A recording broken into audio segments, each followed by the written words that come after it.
বক্তব্য শুনেছেন, আমরা কি প্রমাণ দেব? ওনারা তো বলেছেন, তাহলে আমাদের কিছু প্রমাণ থাকা দরকার না? এত শত কোটি টাকা আমরা ব্যয় করেছি, কিভাবে করলাম, কার সাথে দিয়ে করলাম, এটা তো দরকার তো, সবাই অপেক্ষা আছেন।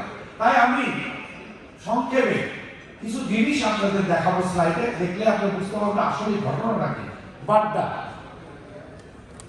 এই যে বিল্ডিংটা, এই বিল্ডিংটা 14 তলা বিল্ডিং এবং 2টা বেসমেন্ট করার জন্য আমরা অলরেডি কাজ শুরু করে দিয়েছি। এই বিল্ডিংটা, তারপরে যান, এই যে ওনারা বলছে যে ওনারা তো কোনো রকমের কোনো কিছু প্ল্যান পাস করে নাই, কিছুই করে নাই, কিভাবে কাজ করে? এই যে প্ল্যান পাস করা, 14 তলা অনুমোদন করা, দেখে না কেনা করা। তারপরে যান, অনুমতি পত্র, তারা যে অনুমতি পত্র দিচ্ছে আমাদেরকে, তাহলে বাদটা কি হলো? আমরা নিয়মতান্ত্রিক ভাবে কাজ করছি, ঠিক কি না বলেন? এবার আসেন উত্তরা, আমি ব্রিফিং যখন আমার সেক্রেটারি দিলেন ব্রিফিং, উত্তরা এই বিল্ডিং আমরা করতে যাচ্ছি, উদ্বোধন করা হয়েছে, আমরা সবাই উদ্বোধন করেছি, 10 তলা 3টা বেসমেন্ট নিয়ে কিন্তু এই বিল্ডিংটা করব। তাহলে এই বিল্ডিংটা কাজটা কিভাবে করতেছি? আমরা বলে কোনো কাজই করি নাই, দেখেন পরবর্তীতে কি। এই যে জায়গাটা ছিল কার?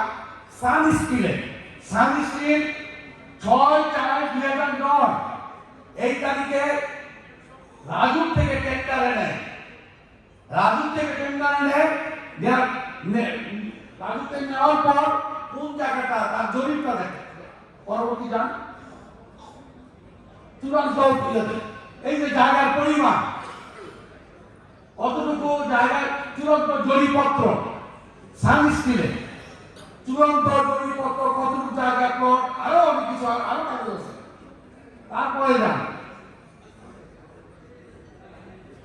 এই যে দেখেন অনেকে বিচার করতে চেয়েছে, কাদের বিচার করবেন? যারা আমাদের সবচেয়ে মুরব্বী, যারা আমাদের উপদেষ্টা। এই দেখেন অ্যাসোসিয়েশনের মাত্র 4 জন আমরা, অবৈধ কাদের, অবৈধ লিপাল বিটু, নজরুল ইসলাম অর্থ সম্পাদক, আমি আমার দপ্তর সম্পাদক, আমাদের বন্দর সম্পাদক খায়ের সাহেব, ইউনুস সাহেব, তারপরে দেখেন রশিদ সাহেব, মেডুলা সেলিম সাহেব, হারুন সাহেব, লোকমান হাকিম সাহেব, তারপরে আমাদের শামসু ভাই, তারপরে এলো আপনার ফজলুর রহমান কোম্পানি, তারপরে দেখেন পিপুল ভাই, তারপরে আসতেছে সৌরভ সরকার, তারপরে এলো মাহি ভাই। এরা হলো জমি ক্রয়, জমি পছন্দ, জমি কি কত দাম দর তারা নিজেরাই করেছে, তারা নিজেরা করে কি করেছে দেখেন। তারপরে যান,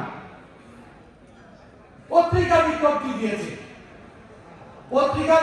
দিয়েছে, আইনগত বিজ্ঞপ্তি, যে এই জায়গার মধ্যে কোনো ওয়ারিশ আছে কিনা বা কেউ সময় দিয়ে কিন্তু আমরা সেই বিজ্ঞপ্তি দিয়েছি।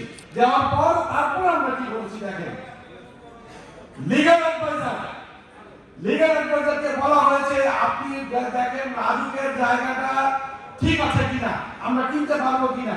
উনি ভালো মতন পয়েন্ট টু পয়েন্ট দেখে উনি কিন্তু আমাদের ক্লিয়ারেন্স দিলেন যে আপনারা এই জায়গা কিনতে পারবেন। আমরা বলছি যদি কোনো অসুবিধা হবে কিনা, বলে না কোনো অসুবিধা নেই। এই লিগ্যাল অ্যাডভাইজারের কাজ শেষ করে তারপরে দেখেন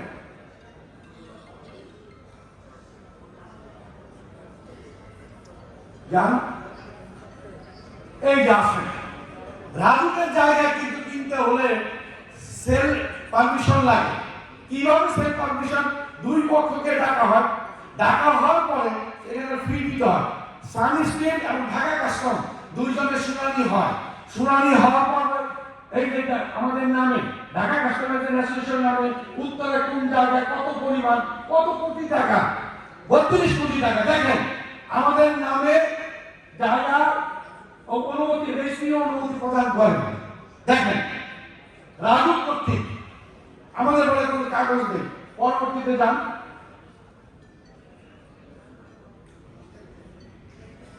এই যে দেখেন নকশা অনুমোদন, আমরা বিল্ডিং করবো, বিল্ডিং করে নকশা অনুমোদন লাগবে না?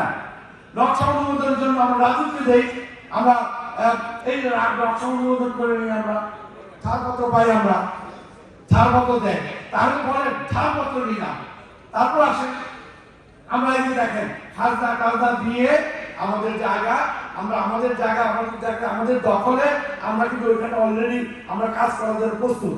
তাহলে এর বিচার কিন্তু আপনারা করবেন, এর বিচার আপনারা করবেন। আজকে যারা বসে আছে,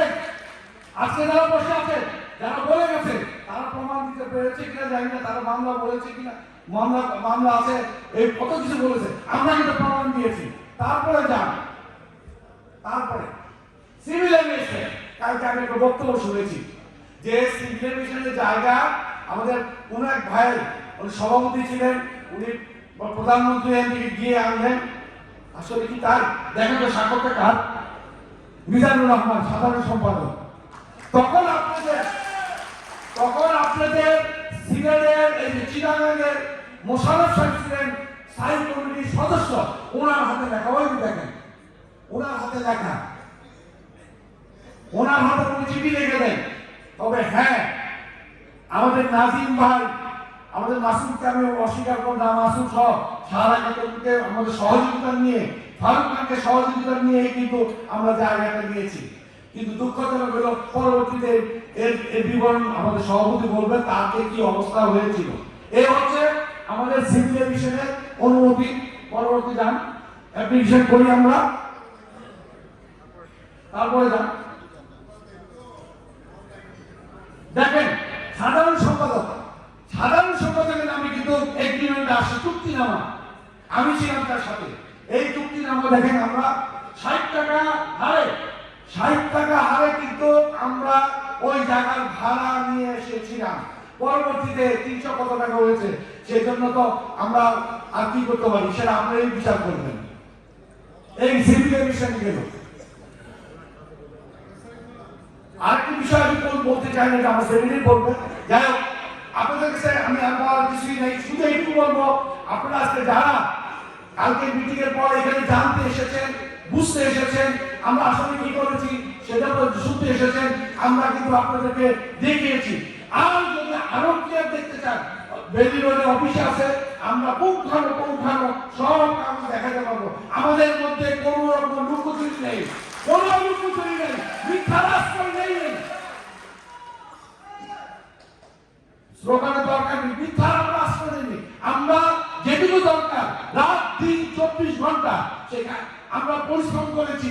এই প্রেসিডেন্ট বলেন, সেক্রেটারি বলেন, সিনিয়র ভাইস প্রেসিডেন্ট, অর্থ সম্পাদক বলেন, আমরা সবাই কাজ করেছি, করে কিন্তু আজকে এইটা এনেছি। অতঃপর আপনারা দেখেছেন, এই বিচার আপনারা করবেন।